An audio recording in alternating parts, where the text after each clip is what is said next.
Hello and welcome to Channel's Book Club. I am Olukuade. It's difficult to overestimate the importance of fathers in raising responsible citizens that can contribute to nation building, because a father is a child's first mentor, teacher, leader, and role model. Some episodes ago, we featured Samson Adeyemi, a young Nigerian who wrote this book titled Lessons from My Father, which, as the title connotes, shares life lessons Samson learned from his dad as a young child. Now, this book, titled Son of My Father, written by Tosin Olukuade, provides an interesting sequel to the episode that featured Samson's lesson from my father. Tosin Olukuade, an alumnus of the Pan-Atlantic University, Lagos, is a fashion stylist and an entrepreneur. His father's death helped him discover a talent to write, and he got that talent active by writing his first book, Son of My Father. Tosin joins us to review the book and discuss his newly found interest in writing. Tosin, nice to have you on Channel's Book Club. Thank you very much, Kade. Thank you for joining us. Yes, my pleasure. And congrats on your book. Thank you. You suddenly discovered a gift of writing, Yeah. you said. Tell me about that. Okay, I'll call it suddenly in some sense, because I used to write haphazardly from time to time, not anything major. But then what inspired this book basically was my dad was turning 80 last year, and we're going to have a birthday party for him. And then in the program, each of my siblings were meant to write a tribute. And then I thought about it, a 2-page tribute couldn't really do justice to this man. So I said, okay, let's see what we can do with the book. And I started writing. And then we had this. A few episodes ago, we had a young man who wrote something similar to yours, Lessons from My Father. Interesting. And I mean, it's this whole idea of fatherhood, of role modeling, Yeah. particularly in a country, Yeah. like Nigeria. It's extremely important, isn't Yeah. it? It is, because the truth of the matter is that fathers are the very, very key figures in a family setting. Yes, the mother are very important as well, but the father set the pace. They call him the patriarch. I mean, he carries the seed that brings forth the children, And so when you have a good father that sets a good example for his children and for his family as a whole, you say you're carrying his name. So like I told someone, I said there's several Tosins, but how you will know the Tosin I am is by my surname, by the name of my father. So once you hear that name, it must connote something. If my father didn't live a good life, I'm sure there won't be any need for me to write something about him. But for me, I think he's lived a very good and a life-worthy of example. That's why I'm able to write something about him. So fatherhood is very, very important, and I think we need to look into it again, because we're kind of losing that in this generation. Something from your book Yeah. told me that you agree with the idea that the problem Yeah. any nation has Yeah. is a problem of fatherhood. Yeah. Do you agree with that? I agree to that to a large Is extent. Nigeria's problem a fatherhood problem? I think it's part of it. It's pretty much part of it. And why do I say that? When you check different arms of government, whether in the legislature or in the executive or in the judiciary arm, you see that a whole lot of problems are occurring on a daily basis. I mean, when you look at the legislative chamber, you see all sorts of things going on there. And you'll be wondering, these are people's fathers. If they're behaving like this, if they're doing this, what are their children going to be in the future? What kind of inheritance are they passing on to them? What kind of examples are they laying for them?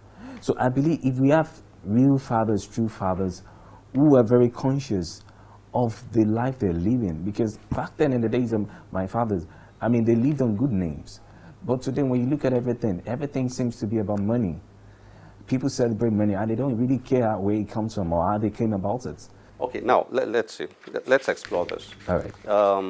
You've written about his fatherhood, his faith, Yeah. his humility, his hospitality, his good name, Yeah. his love. his humanity, you know, Yeah. okay, and so on. Yeah. Which stands out for you? Is that a tricky one? Which stands out for you? What's the most outstanding lesson your father taught you? I think the most outstanding one would be his faith. His faith. Yeah, and I mean, all of them are outstanding, but I think his faith actually really challenged me, and because his faith touched on every aspect that one has to. I mean, if one should look at it, his faith touched on every aspect of life. So that's I'll say his faith really challenged me. Stands out for you. Okay. Yeah, now let me read something you wrote here. Yeah. Page 22. Yeah. I've watched this man over the years, close to 40 years now, and I can state categorically that there is no preferential treatment born in him. He treats all men equal. He is one of the very few non-discriminating persons I've met. With my father, there is neither rich nor poor. He treats everyone alike. I've seen my father defer to both the younger and the older in age and in faith. It simply amazes me. This is simple, basic, good humanity, isn't it? Yeah, you might say that. Part of what we've lost. Yeah. You see, everybody tries to put forward an image, or what do you call it? You see, there's a saying that perception is reality and all that, and everybody's trying to put up a good image, even when the image may not be the true nature of things, you know. But with my dad, I think, even till tomorrow, I see that with him. My dad will sit me down and he'll say, Tosin, come and share something with me. I'm sure you have something to share with me that you have discovered fresh. Come and share with me. And he will listen with rapt attention. And he will tell you what he gained and learned from it. I mean, I think that's quite endearing, and it humbles me as well. And you know, you don't find that with most men of ages, and because yeah, they say the older you get, the more wisdom it is. But I see my father's the one to learn from, even the young ones. So these are lessons you learned, yeah, from close up. My father never, as much as he was a man of the robe, he never let that get in the way of his family. So Tosin, your first book, how long did it take you to write this?